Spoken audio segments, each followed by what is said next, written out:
84 ಮನೆಗಳನ್ನ ಕಳೆದುಕೊಂಡಂತಹ ನಿರಾಶ್ರಿತರ ಒಂದು ಧರಣಿ ಮುಂದುವರಿತಾನೆ ಇದೆ ಅಂತ ಹೇಳ್ಬೋದು. 5ನೇ ದಿನಕ್ಕೆ ಕಾಲಿಟ್ಟಿದೆ. ಇಂಥ ಒಂದು ಬೆನ್ನಲ್ಲೇ ನಿನ್ನೆ ಸಂಜೆ ಮಾಜಿ ಕಾಂಗ್ರೆಸ್ ಶಾಸಕರಾದಂತಹ ಶ್ರೀ ಶರಣಪ್ಪ ಸುಣಗಾರ ಧರಣಿ ಸ್ಥಳಕ್ಕೆ ಭೇಟಿ ನೀಡಿದ್ರು.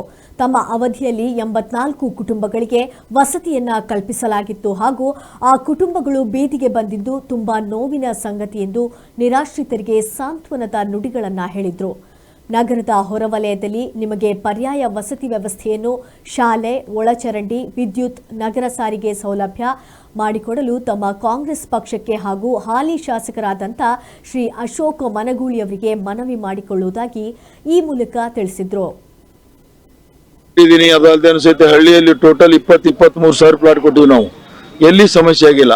ಇವತ್ತಾಗಿ ಇಲ್ಲಿ ಸ್ವಲ್ಪ ಸಮಸ್ಯೆ ಆಗೈತಿ. ಅದು ಕೋರ್ಟ್ ಇಂಟರ್ಫಿಯರ್ ಆಗೋದ್ರಿಂದ ಆ ಓನರ್ ಹೋಗಿದ್ರಿಂದ ಇಂಟರ್ಫಿಯರ್ ಆಗಿ ಇವತ್ತಿನ ದಿವಸ ಆಗೈತಿ. ಅದ್ರ ಬಗ್ಗೆ ಇದಕ್ಕೆ ಬಹಳ ಜಿದ್ದು ಮಾಡ್ಕೊ ಕೂತ್ರೆ ನಿಮಗೇನು ಉಪಯೋಗ ಆಗಲ್ಲ. ನೀವು ಎಷ್ಟು ದಿವ್ಸ ಕೂತ್ರು ಸಹಿತ ಇವತ್ತೇನದಲ್ಲ ಹಂಗೆ ಕೂತಂಗೆ ಆಗ್ತೈತಿ. ಇದಕ್ಕೊಂದು ಇತಿಶ್ರೀ ಆಡ್ಬೇಕಾಗ್ತೈತಿ. ಇವತ್ತು ರಾತ್ರಿನೇ ನಾನು MLA ಸಂಗಡ ಮಾತಾಡ್ತೀನಿ, ನಂತರ ಮುನ್ಸಿಪಾಲಿಟಿ ಸಂಗಡ ಮಾತಾಡ್ತೀನಿ. ನಾಳೆ ಬರ್ರಿಯಪ್ಪ ತಿಳ್ಕೊಂಡು ನನ್ನ ಜೊತೆಯಲ್ಲಿ ಅವ್ರಿಗೆ ಬಾತ್ ಹೇಳ್ತೀನಿ. ನಿಮ್ಮ ಇದಕ್ಕೆ ಶೆಡ್ಡಿಗೆ ಬರ್ಲಿ. ಅವರು ಬಂದ ಮ್ಯಾಗೆ ಅಂದಲ್ಲ ಅದಕ್ಕೊಂದು ನ್ಯಾಯ ಕೊಡಿಸುವಂತ ನಿಟ್ಟಿನಲ್ಲಿ ಏನ್ ಮಾಡ್ಬೇಕು ಅವರು ನಾವು ಎಲ್ಲರೂ ಹೊಸ ಮಂದಿ ಕೂಡ್ಕೊಂಡು ಮುನ್ಸಿಪಾಲಿಟಿಗೂ ಭಾರ ಆಗಿರ್ಬಾರ್ದು ತುಂಬಲಾಕ. ಯಾಕಂತಂದ್ರೆ ಅವರು ನಮ್ಮ ಸರ್ಕಾರ ಐತಿ, ನಮ್ಮದೇ MLA ಅದನ, ನಮ್ಮದೇ ಮುನ್ಸಿಪಾಲಿಟಿ ಅಧ್ಯಕ್ಷ ಅದನ. ಅದಕ್ಕೆ ನಾ ಅವ್ರಿಗೆಲ್ಲರಿಗೆ ಕರೆಸಿ ಸಹಿತ ನಾ ಮಾತಾಡ್ತೀನಿ. ಹಿಂಗ್ ಮಾಡ್ಲಕ್ ಸಾಧ್ಯ ಅದ ಮಾಡ್ರಿ, ಒಂಚೂರು ಏನ್ರ ಜಾಸ್ತಿ ಮುತುವರ್ಜಿ ವಹಿಸ್ರಿ ಅಂತ ಹೇಳ್ತೀವಿ. ಆರ್ಡರ್ ಮಾಡ್ಬೋದು ನಾಳೆ ಮುನ್ಸಿಪಾಲಿಟಿ ಅಂತ. ಆ ರೊಕ್ಕ ಮುನ್ಸಿಪಾಲಿಟಿ ಡಿಪಾಸಿಟ್ ಮಾಡ್ಬೇಕಾಗ್ತದ ಅಲ್ಲಿ ಎಲ್ಲಿ ಕೋರ್ಟಿಗೆ.